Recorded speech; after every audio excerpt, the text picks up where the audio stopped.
Tenemos el texto Reglamento General de a la Ley Orgánica de Cultura.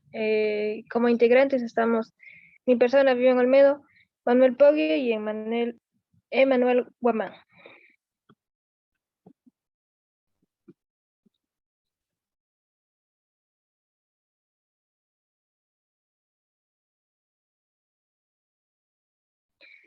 Dentro del Decreto Ejecutivo 1428, dentro de su estado vigente, dentro de la presidencia en años anteriores del expresidente Rafael Correa Delgado, ha declarado algunos puntos a favor de ello, lo que vamos a hablar.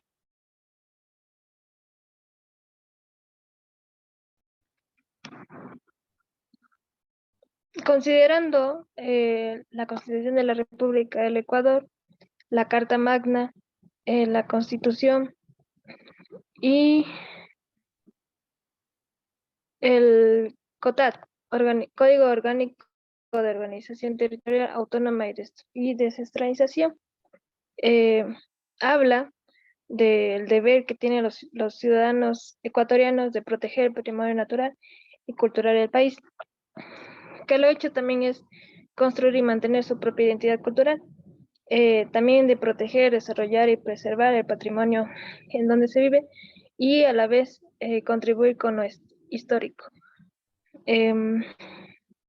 También habla de preservar, mantener y difundir a la vez el patrimonio arquitectónico, el lugar también natural de ello, y a la vez construir los espacios públicos para estos fines culturales y artísticos. El Sistema Nacional de Cultura tiene como finalidad también de fortalecer la identidad nacional, a la vez proteger y promover la diversidad de sus expresiones culturales, la creación artística y la producción, y a la vez también la difusión y la publicidad de eventos o las culturas que vayan a ser algún fin artístico para que la ciudadanía y sea partícipe de ello y a la vez contribuir con aquellos que lo crean.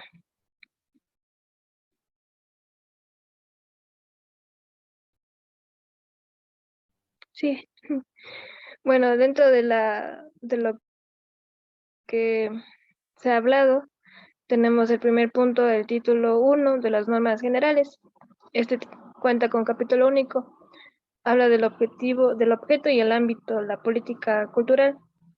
Esto que en forma conjunta, estas entidades pues trabajan para que sea un funcionamiento y el cumplimiento de estas normas, leyes, y que se ejecute de manera limpia, a la vez sean dependientes de esos ejecutores.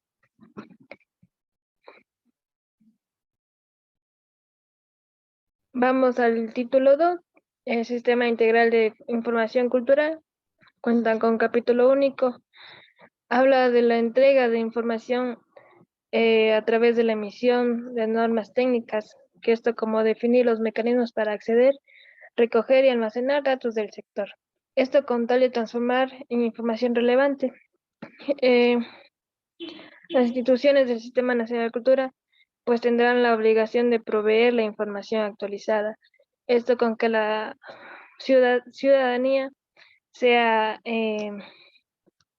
entendible para ellos, con tal de que todo se lleve a un cumplimiento y que lleven a un objetivo general. Dentro del título 3 se habla de la educación e información en artes culturales y el patrimonio. Esto es muy importante porque el funcionamiento del RIEFAC, el Régimen Integral de Educación e Información en Artes, Cultura y Patrimonio, coordina y adopta medidas que impartan en diferentes niveles la educación. Esto como que la formación y mediación comunitaria sean partícipes también dentro de proyectos de manera integral, complementarios. También cabe recalcar que hay programas y proyectos que generan identidades como el Sistema Nacional de Cultura, con tal de que se cumplan actividades educativas. El título 4 tenemos el régimen laboral y seguridad social en el sector cultural. El capítulo del régimen laboral. Dentro de este punto, pues, hay el ente rector del trabajo que establece la administración del talento humano de estos trabajadores en las artes, la cultura y el patrimonio, considerando que las características propias del ejercicio lleven a cabidas las actividades. Dentro del capítulo 5, el Sistema Nacional de Cultura, de aquí podemos partir que hay artículos que lleven al ejercicio de ello. Esto será como un mecanismo de la participación ciudadana en la aplicación de las políticas públicas. El ente rector pues parte como también un ámbito específico, esto también como gestionar a través de varias perspectivas que se puedan cumplir y a la vez se puedan visualizar a futuro y sea una forma de conjugar o jugar con ello para que de aquí en adelante pueda haber cambios que sean visibles y notorios y a la vez que se pueda cumplir no solo por parte de las entidades dentro de la nacionalidad ecuatoriana, sino que también en otros puntos, digamos, en cantones, parroquias, ciudades, exista también una fluidez de lo cultural, lo político y lo artístico, y a la vez que también se cumpla lo patrimonio, que la gente sea partícipe en varios ámbitos o eventos. Y por un lado, no dejar de lado también a las personas extranjeras que también puedan conocer puntos a, a Bueno, continuando justamente con lo que mi compañera Vivian Olmedo acabó de presentar, vamos a pasar al título 6 del subsistema de artes e innovación, justamente el capítulo 1 de las formas y mecanismos de fomento, justamente en el artículo 79-80 que se encargan o se centran justamente en el fomento de las artes, en la innovación en la cultura social, en donde se permite la libre creación artística, investigación, producción y circulación de obras, bienes y servicios artísticos y culturales, así como de las industrias culturales y creativas. Justamente en este capítulo 1 del título 6, nos está haciendo mención justamente a cómo debemos nosotros como personas fortalecer desde la parte artística la investigación y no solo en el ámbito artístico, sino también en el ámbito cultural y también buscar nuevas formas creativas para el desarrollo de las mismas.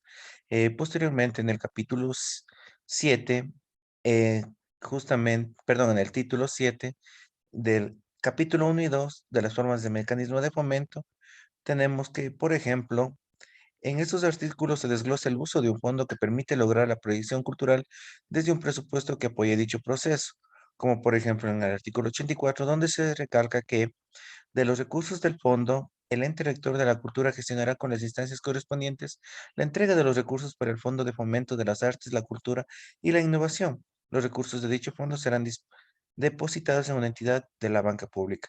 ¿A qué se refiere este título número 7? Que se debe designar un presupuesto, un fondo monetario para poder lograr alcanzar o desarrollar este tipo de proyectos o investigaciones culturales, como lo menciona el título número 6. De ahí que en primera instancia se debe hacer un análisis exhaustivo para poder hacer un de desglose o intervención de un presupuesto monetario.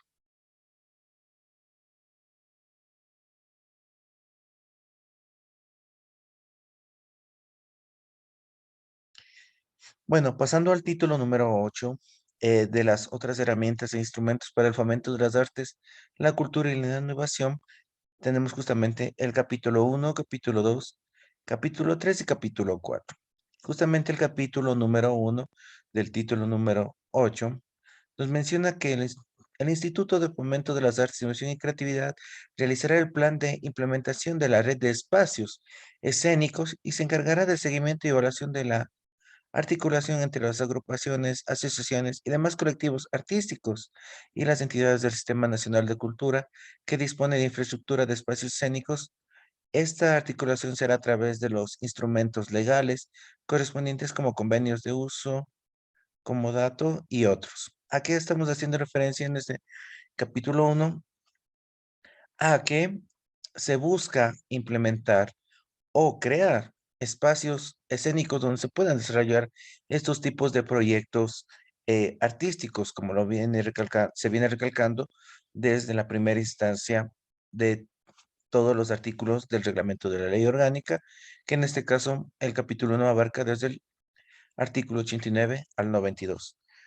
Posteriormente a eso, en el capítulo 2 hacemos referencia a que la implementación del Programa Nacional de Formación de Públicos trabajará especialmente con los establecimientos educativos del Ministerio de Educación, en donde se propenderá al acercamiento de las artes y los artistas a los estudiantes a través de elencos nacionales, así como también la visita de estudiantes a las redes de museos, de bibliotecas, de espacios escénicos y de espacios audiovisuales con el objetivo de formar públicos desde la niñez y la adolescencia. Aquí se refiere este capítulo 2 a que las entidades educativas, y en este caso también los estudiantes y jóvenes niños, puedan acercarse y tener más un apego a la creación de proyectos artísticos. No simplemente se los vea como una materia más o una asignatura, sino que los estudiantes puedan crearse como público que observa y que a la vez también pueda participar en estos proyectos artísticos. Y pasando al capítulo 3 y capítulo 4, se nos hace mención que el plan incluye mecanismos, herramientas, actividades y formas de comunicación que permiten incorporar a la ciudadanía en el campo del libro y la lectura. Y de su directorio, el directorio del Instituto Fomento de las Artes, Innovación y Creatividad estará integrado de la siguiente manera. El Ministerio de Cultura y Patrimonio, perdón, el ministro de Cultura y Patrimonio o su delegado, quien lo preside, el secretario de la CNCID o su delegado, el ministro de Industrias y Productividad o su delegado, y el ministro de Telecomunicaciones y de la Sociedad de Información o su delegado. Y por último, el director ejecutivo de la Institución de Fomento de las Artes, Innovación y Creatividad, quien actuará como secretario con voz y sin voto.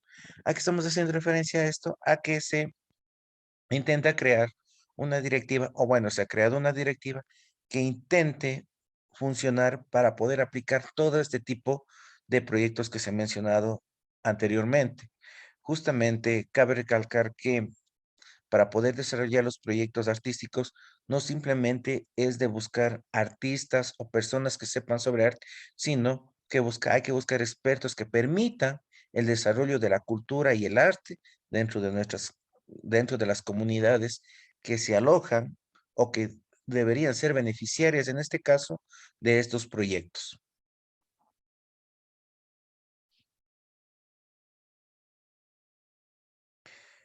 Y bueno, y por último, justamente en el capítulo 5 del Instituto de Cine y Creación Audiovisual, tenemos justamente lo que es de la Comisión Fílmica Ecuatoriana. La Comisión Fílmica Ecuatoriana es una instancia de promoción de la producción cinematográfica y de la creación audiovisual presidida por el ente del rector de la cultura en articulación con entidades públicas y privadas relacionadas con los ámbitos productivo, turístico, de comercio exterior, así como de los gobiernos autónomos descentralizados y de régimen especial y de otra instancia relacionada con el desarrollo del audiovisual. Justamente este capítulo 5 del título número 8 nos hace mención a que se intenta promover mediante estos proyectos el cine o la creación audiovisual dentro de las entidades culturales y artísticas de cada una de las comunidades que éste alberga, queriendo decir que no simplemente se está apoyando a digámoslo así, a las temáticas de danza, de dibujo, etcétera, sino que estamos queriendo que también salvaguarde lo que son medios audiovisuales para que tanto los creadores como las personas que puedan observarlo tengan el disfrute y el agrado de poder entender o de diversificar o de distribuir este tipo de medios. Justamente se intenta hacer que los medios audiovisuales ecuatorianos puedan ser una inspiración o un intensivo para que las personas también puedan comenzar a desarrollar lo que es este medio.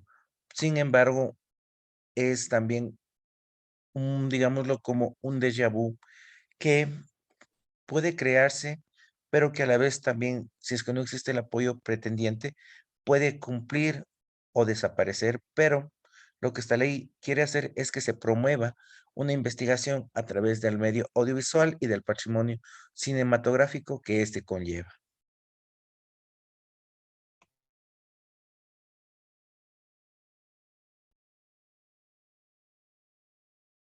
Bueno, continuamos con el análisis del texto. Esta vez del capítulo 9, el título 9, que nos aborda el tema de las entidades de las artes vivas, musicales y sonoras. Este título está abordado en 8 capítulos que los vamos a analizar uno por uno. El capítulo 1 aborda el tema de las entidades. En sus 3 artículos nos menciona que sobre la creación de entidades, el ente rector puede crear entidades de artes que promuevan los artes, así también que se promuevan un régimen laboral con procesos de selección y evaluación. En el capítulo 2 se aborda el tema de la Compañía Nacional de Danza. Asimismo, este aborda en sus diferentes artículos, aborda lo que es la finalidad de la Compañía Nacional de la Danza, el ámbito que nos menciona para qué está hecho esta entidad. Esto también va a conllevar lo que es un director titular. Eso también va a poseer algunas acciones que deberá eh, cumplir dentro de esta entidad de danza. Además del director ejecutivo, que también va a tener sus atribuciones y responsabilidades eh, dentro de los elencos dancísticos y lo que esto conlleva para realizar las creaciones artísticas. El capítulo 3 nos habla sobre la red de orquestas, que esto nos menciona que al igual que la danza, esto va a tener también sus diferentes entidades dentro de este arte de las orquestas. El capítulo 4 nos habla ya de las orquestas, propiamente las sinfónicas. Eh, Igual aquí nos menciona también lo que es su definición, es decir, para qué se va a crear una orquesta sinfónica. Eso también va a estar dirigido por un comité directivo que va a tener su propio director titular, y este director titular va a tener atribuciones y responsabilidades. Después de ello, también se puede crear dentro de estas orquestas sinfónicas, se puede crear un director ejecutivo que a su vez también va a tener lo que es dentro de la orquesta. El capítulo 5 nos aborda lo que son la red de orquestas y bandas infanto-juveniles. Esto también va a tener sus facultades y obligaciones de las orquestas. Y el capítulo 6 que también nos habla de otro tipo de banda, que es las bandas académicas y populares, que a su vez también va a tener su finalidad y sus ámbitos. El capítulo 7 nos aborda sobre el tema de las formaciones corales. Esto ya dentro de lo que es el arte del arte sonoro, nos menciona que se van a conformar formaciones corales, mm, y estas van a tener unas finalidades de las formaciones, es decir, para qué se crea, cuál es su objetivo principal y hacia dónde está dirigida, hacia dónde va dirigida y para quién va dirigida. El capítulo 8 nos aborda sobre el tema de la Casa de la Cultura. En este caso se toma a la Casa de la Cultura Ecuatoriana Benjamín Carrión, y dentro de ello se hace un análisis de lo que es de la autonomía responsable, eh, También lo que es los requisitos para la elección del presidente de la sede nacional, que esto va a estar dirigida por un cuerpo directivo. El, Además de ello, se va a realizar dentro de esta Casa de la Cultura, se hacen lo que es las evaluaciones de los núcleos de las casas, de las diferentes casas, perdón, de las diferentes casas de la cultura, de los diversos provincias del país. Así pues, esto se va a dar o lo que es de la asignación y distribución de los recursos para cada cultura, para cada casa de la cultura, dependiendo de sus funciones que llevan realizando en cada uno de estos. Y finalmente, el título 10 se aborda el tema de las infracciones y sanciones. Esto se aborda en diferentes artículos, pero en un solo capítulo. Son las normas comunes y supletorias.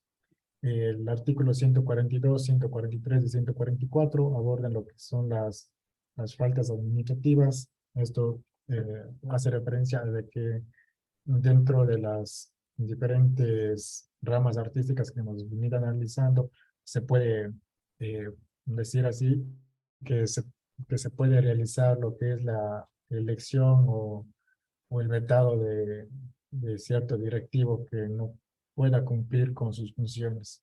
Eh, y por último, lo que es la arogación de la titularidad del patrimonio cultural inmaterial, que justamente nos dice que más de las sanciones establecidas en la Ley Orgánica de la Cultura y en virtud de lo que dispone los artículos 180, perdón, de los artículos 82 y 170, numeral 1, eh, se tendrá en cuenta lo siguiente: cuando personas naturales o jurídicas, entidad gubernamental o no gubernamental, con o sin fines de lucro, nacional o extranjera, se arroguen la titularidad del patrimonio cultural inmaterial. Eh, y por último, los gobiernos autónomos descentralizados del régimen especial competentes en el territorio adoptarán las medidas de salvaguarda. Y bueno, esto sería todo en cuanto al análisis del reglamento. Y nada, esto sería todo. Muchas gracias.